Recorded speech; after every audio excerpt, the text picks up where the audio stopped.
এই দেখুন গাছে দেখুন প্রচুর আম হয়েছে, প্রচুর আম। আর এই আম দিয়েই জেলি বানাবো। আম পেড়ে নেবো। নমস্কার বন্ধুরা, সুধা ভিলেজ ব্লগে আপনাদের সবাইকে স্বাগত। আবার একটা নতুন ব্লগ নিয়ে চলে এলাম। আপনারা আমার সঙ্গে থাকুন আর শুরু থেকে শেষ পর্যন্ত ব্লগটা দেখতে থাকুন। আশা করি আজকের ব্লগটা ভীষণ ভীষণ ভালো লাগবে। এখন কিন্তু ভালোই গরম পড়ে গেছে, আর এই সময়টাই কিন্তু আমের সিজন, কাঁচা আমের। তো আজকের ভাবছি কাঁচা আমের জেলি বানিয়ে দেখাবো আপনাদের। আর আমি কিন্তু একদম গাছে থেকে কিন্তু আম পেড়ে নিয়েছি, পালাটা দেখাতে পারিনি আপনাদের। তো আমাদের গাছে তো হয়নি, আমি তো আগের ব্লকে বলেছিলাম আমাদের গাছে আগের বারে চুরি করে নিয়ে গেছিলো বলে এবারে আর ফল ধরেনি। তো এটা আমি আমার বাপের বাড়ি থেকে আমগুলো নিয়ে এসেছি। আর দেখুন একদম পুরো গাছে থেকে কত বড় বড় আম। তো এই আমগুলো এখন আমি ভালো করে ছুলে নেব।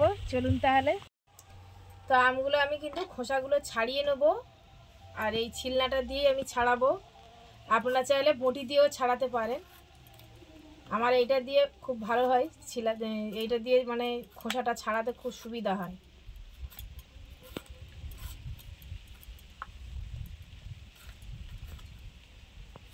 এইভাবে কিন্তু আমি ছাড়িয়ে নেব সব। তো আমি খোসাটা কিন্তু ভালো করে ছাড়িয়ে নিয়েছি, আর এই পিছনটা কিন্তু আমি ছুরি দিয়ে কেটে ফেলে দিলাম। এবার আমি এই জলের মধ্যে দিয়ে দেবো।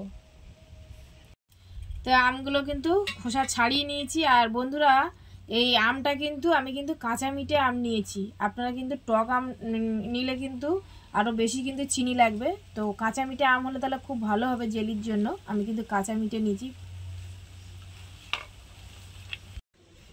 তো এই যে জলে দিয়ে দিচ্ছি, আমগুলো একটু ভালো করে ধুয়ে নেব। তো এইভাবে কিন্তু আমটা কিন্তু আমি গ্রেট করে নিচ্ছি। আপনারা চাইলে এই গ্রেট করার জায়গাটা কিন্তু বড় নিতে পারেন। তো আমার ছোট ছিল, তাই জন্য এই ছোটোটা দিয়ে কিন্তু আমি গ্রেট করছি। বা আপনারা কিন্তু মিক্সারে পেস্ট করে নিতে পারেন। মিক্সারে পেস্ট করে নিলে বেশি মানে মিহি হয়ে যায়। তো এইভাবে করলে আমার মনে হয় সুবিধা জেলির জন্য।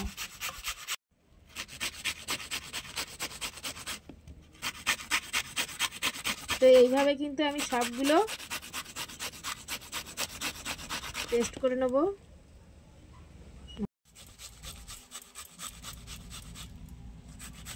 তো আমার সবগুলো কিন্তু গ্রেট করা হয়ে গেছে, আর এই একটাই বাকি আছে, এইটা করলে কিন্তু হয়ে যাবে। তো আমটা আমি একটু ভাপিয়ে নেব। তো এটা আমি দিয়ে দেবো। আর এটা কিন্তু এক বাটি মতোই হয়েছে। তো এই এক বাটি মতোই আমি কিন্তু জল দেবো, পুরো মনে হয় মাপ করেই জলটা দেবো। তো এই যে দেখুন, এই যে বাটির এক মাপ এই যে জল, এটা দিয়ে দিলাম। এটা একটু হালকাভাবে আমি ভাপিয়ে নেব। তো এই যে দেখুন আমার কিন্তু ভালোভাবে কিন্তু ভাপানো হয়ে গেছে। এবারে আমি জলটা কিন্তু ঝারিয়ে নেব। তো আমি এতে করে এই যে একটা ছাঁকনি নিয়েছি, এই ছাঁকনিতে করে ছেঁকে ছেঁকে তুলে নিচ্ছি। তো এইভাবে কিন্তু আমি সবগুলো জলে থেকে ছেঁকে তুলে নেব। আর এই জলটা কিন্তু বন্ধুরা আমি ফেলবো না, এই জলটাও কিন্তু আমার লাগবে।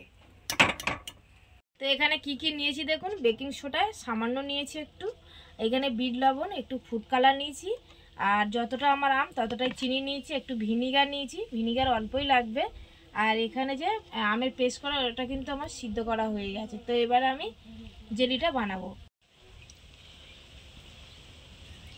যে আমের যে পেস্ট করা যে জলটা আমি ঝারিয়ে নিয়েছিলাম ভাপিয়ে, সেই জলটা এবার দিয়ে দেবো কড়াই। আর একটু জল দেব, মোট এক বাটি আমি জল দিলাম। যে বাটির চিনি নিয়েছি সেই বাটির এক বাটির মাপ করে জল দিলাম। তো চিনিটা দিয়ে দেবো, দিয়ে একটু ভালো করে আমি চিনিটা গুলিয়ে নেবো নাড়িয়ে। তো বিট লবণটা দিয়ে দিলাম,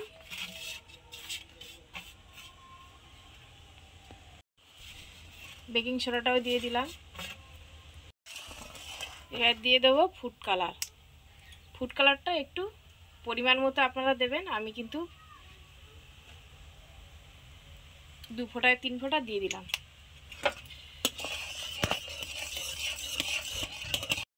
তো এবার আমি আমটা দিয়ে দিলাম।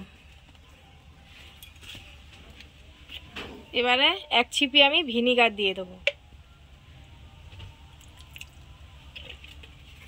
দিয়ে এবার ভালো করে আমি খুন্তি দিয়ে নাড়াবো। এইভাবে নাড়াতে থাকবো যতক্ষণ না কিন্তু জেলির আকারে আসবে, ততক্ষণ আমি কিন্তু এইভাবে নাড়াতেই থাকবো।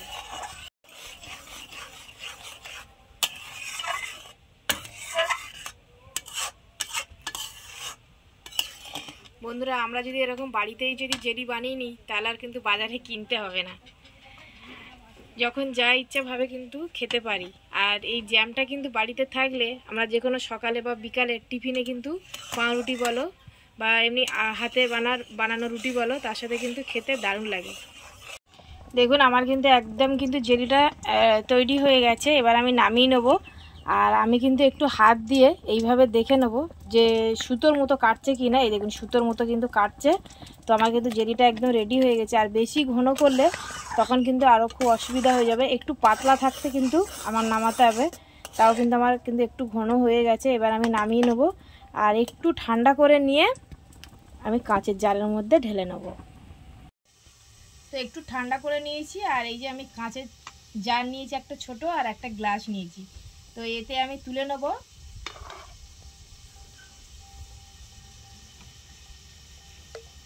অল্প অল্প করে ভরতে হবে, গায়ে পড়ে যাচ্ছে।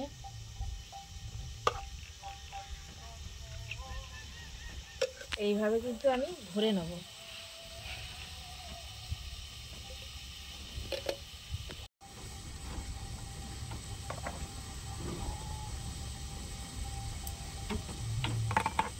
আর এই যে একবারেই কিন্তু আমি কাঁচের জারে ঢেলে দিচ্ছি, আর কিন্তু বের করব না। এবার যখন খাবো তখনই বের করব। আর এটা একদম 4 থেকে 5 ঘন্টা আমি কিন্তু রেখে দেবো। এমনি নর্মালভাবেই রেখে দেবো, ফ্রিজে এখন রাখবো না। একদম পুরো এটা বসে যাবে, তারপরেই কিন্তু আমি ফ্রিজে রাখবো। জারটা ভরে নিয়েছি আর এই যে গ্লাসে আমি ভরে নিচ্ছি। আর এই যে দেখছেন তো কত সুন্দর কিন্তু জেলির মতো কিন্তু চলে এসছে একদম পুরো। এই দেখুন থকথক করছে। তো আমি 5 ঘন্টা পর ঢাকা দিয়ে রেখে দেবো। 5 ঘন্টা পর আপনাদের সামনে ফিরে আসবো আবার। তো আমি 5 ঘন্টা পর ফিরে এসেছি। এবারে আপনাদের দেখাবো কতটা কিন্তু জেলিটা বসেছে।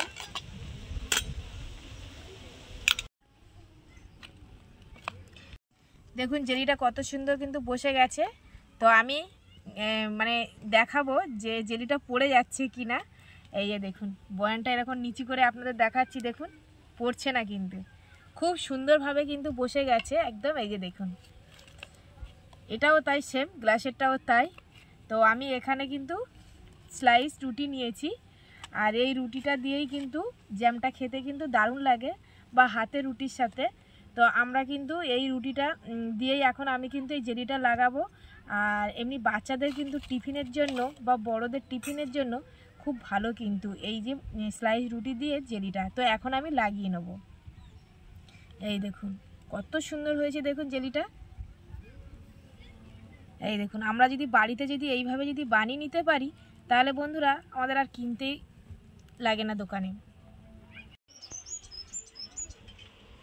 তো ঘরে বানালে কিন্তু যখন মন চাইবে তখন কিন্তু আমাদের খেতে ইচ্ছা করবে। তো আপনাদের খুব সহজভাবেই কিন্তু আমি দেখিয়েছি আমি জেলিটা। তো আপনারা আশা করি অবশ্যই বাড়িতে বানান। আর এখন কিন্তু আমের সিজন। আর এই যে দেখুন আমি কিন্তু একটা বেটের মধ্যে কিন্তু রেডি করে নিয়েছি। আরেকটা বেটের মধ্যে এইভাবে কিন্তু আমি লাগিয়ে নেব। দেখুন আমার সোনাইকে কিন্তু আমি খেতে দিয়েছি। সোনাই খাচ্ছে। সোনাই কেমন লাগছে? এরকম করে টিফিনে বানিয়ে নিলে খুব ভালো লেগেছে, দারুণ হয়েছে। খুব ভালো লেগেছে? এইভাবে টিফিনে বানিয়ে দেবো? বাহ, ঠিক আছে। দেখুন আমার সোনাই কিন্তু বলেছে যে খুব ভালো হয়েছে। আর সত্যি বাচ্চাদের কিন্তু এইভাবে যদি দেওয়া যায় কিন্তু খুব খুশি হবে। আর এই দেখুন আমার সোনাই কিন্তু খুব সুন্দরভাবে যত্ন করে খাচ্ছে। তো বন্ধুরা আমি কিন্তু ব্রেডের মধ্যে সাজিয়ে নিয়েছি। আর খেয়ে দেখবো কেমন লাগছে রুটির সঙ্গে খেতে। আর নিশ্চয়ই ভালোই লাগবে জ্যাম।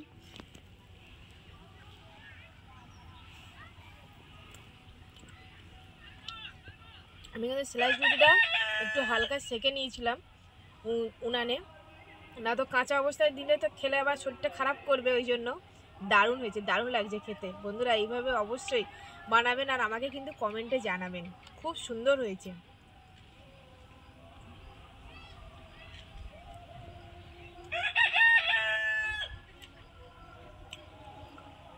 গান চলছে রে বন্ধুরা, এক পিস খাওয়া হয়ে গেছে, আরও মন চাইছে খেতে। তো ব্লগটা বেশি বড় করব না, আজকের ব্লগটা এখানে শেষ করছি। যদি ব্লগটি ভালো লাগে সাবস্ক্রাইব, লাইক, কমেন্ট, শেয়ার করবেন আর আমার পাশে থেকে আমাকে সাপোর্ট করবেন।